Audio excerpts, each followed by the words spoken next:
Tak dovolte, abych já přivítal lidí. Především vítám všechny kluky a holky, kteří sem přišli zasoutěžit a pobavit se. Samozřejmě vítám i rodiče, babičky a všechny dospělí hosty. Než se začne, tak vám tady krátce řekněme, jak to bude probíhat. Určitě vítám u toho stolečku. Každý účastník her si tam vezme tu kartičku od tety Moniky a Jonky. A na hřiště 10 stanovišť, z každého toho stanoviště dostanete razítečko. Jak splníte disciplínu, dostanete razítečko, ničeho se tam nebojte, když vám to nepůjde, určitě vám rodiče nebo ti strýci a tety, co jsou na těch stanovištích, pomůžou. Co se týče tady těch stánků a občerstvení, vám tady k tomu řekne pan Žmol. Tak já vás taky všechny vítám. Vítám taky mezi námi tady pana Škopíka, který nám krásně zatroubil a zaspíval. Vítám tady letos poprvé kapelu Los Vanos, která nám tady přišla zahrát a podpořit ty soutěžící, aby se jim tady o to víc líbilo.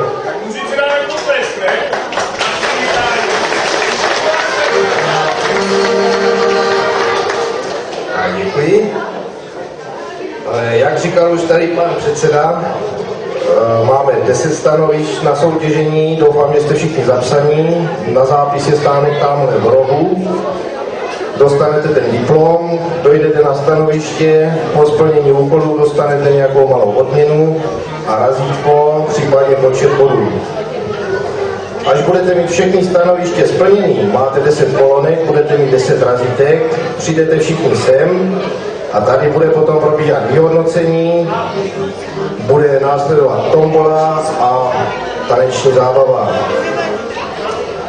Potom tady musím říct, že máme tady 2 stánky, tamhle pana Štěrbu, který provádí tetování na tvářičky, prodává hračky, maluje na tělo.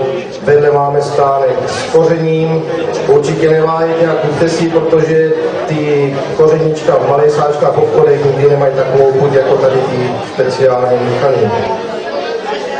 Máme tady tombolu, opět velice bohatá, lístky máte před sebou, víte, že ceny je mraky a jsou tam krásné ceny.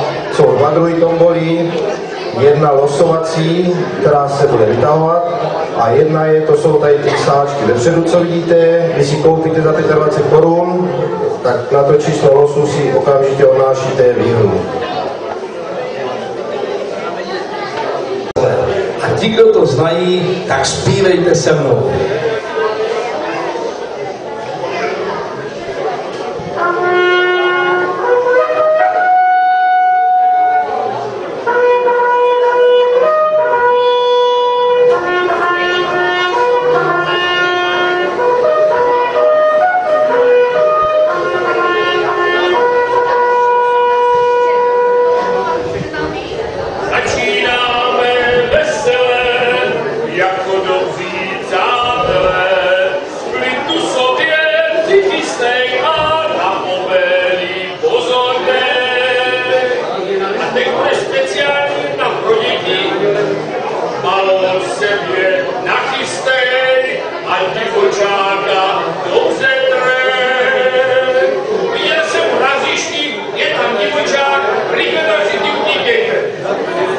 Takže přátelé, pojďme na to.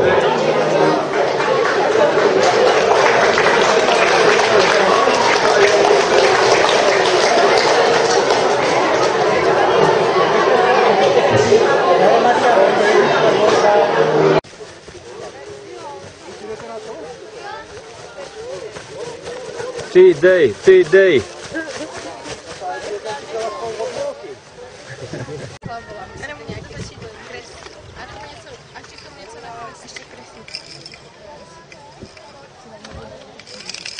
Tohle je lepší. Tady ten přesně mám doma.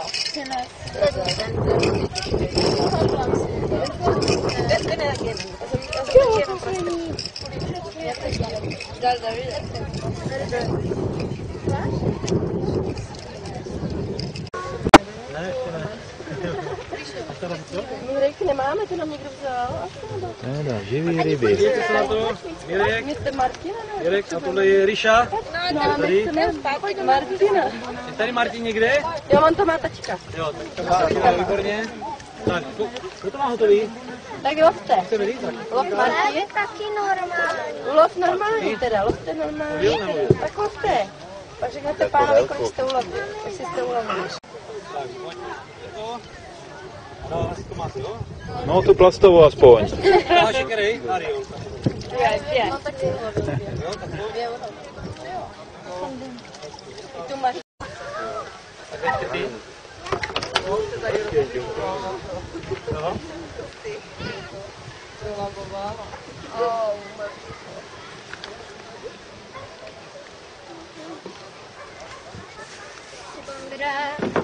Třema střelama. 2. A tohle má být 6 nebo 5? 6, bere se vyšší. 2 a 7.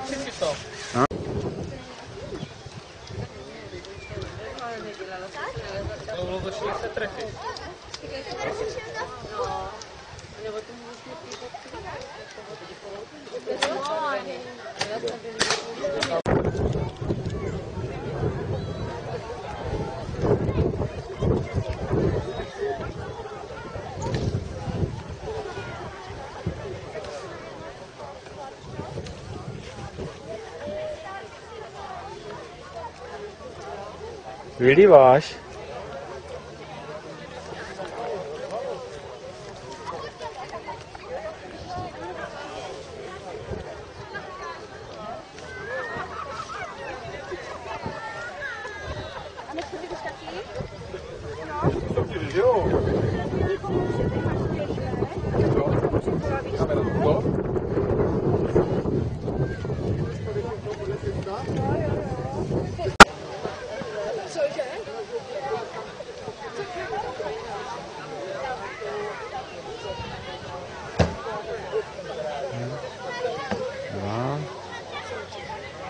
Ne.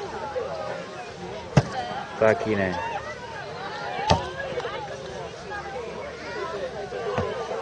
No, ten snad byl. Tak 3.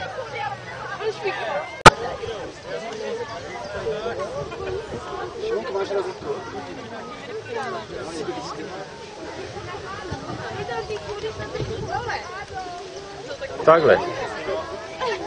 Takhle.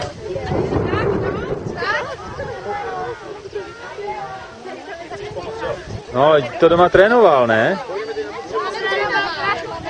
Hele, trochu se narovnej. Pozor, bude zavazej.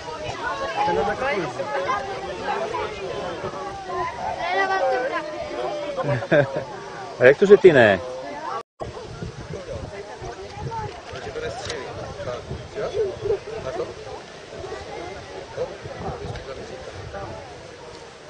Jestli to oko dále, ty křížek máš tam jakoby, zkusí to, on bude líp vidět. Ještě dál můžeš. Ještě kousek. Dojíš ho tam?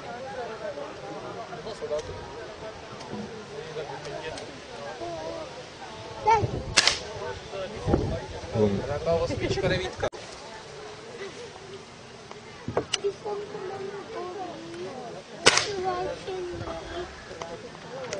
Tam máš to na kraju černý. 8, 7, 6, no tak o jednou víc jak brácha, běž si pro razítko.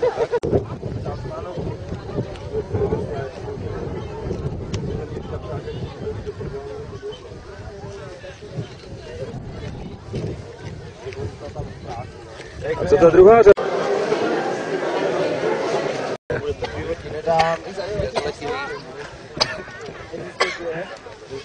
Lubo, tady se závodí a on je rychlejší čas, tak se můžeš snažit. Tady je nejlépe u zdroje.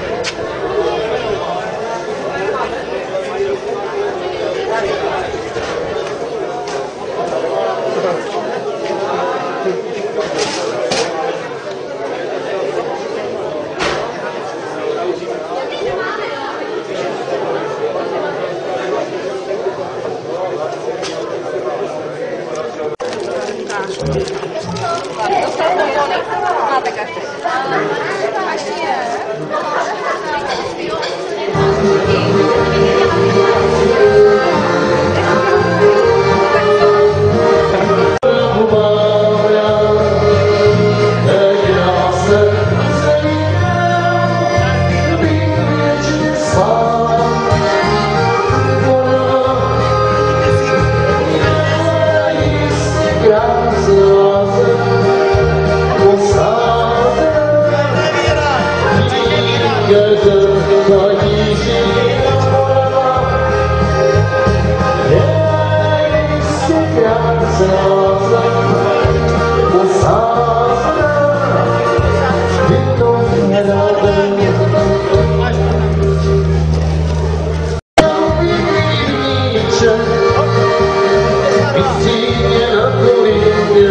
Tak jak řeknete?